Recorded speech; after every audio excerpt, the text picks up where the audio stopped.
In this tutorial, I'm going to show you how to use absolute references.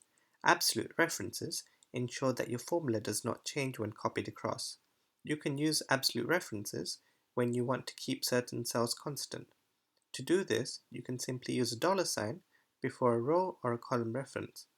In this example, we're given a table which shows the quantity of products sold by month.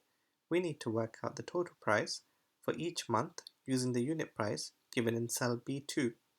To do this, we need to multiply the unit price by the quantity sold. First, we need to type in the formula equals in cell C7. We then need to select the first quantity, which is in cell B7. Now we need to type an asterisk to multiply,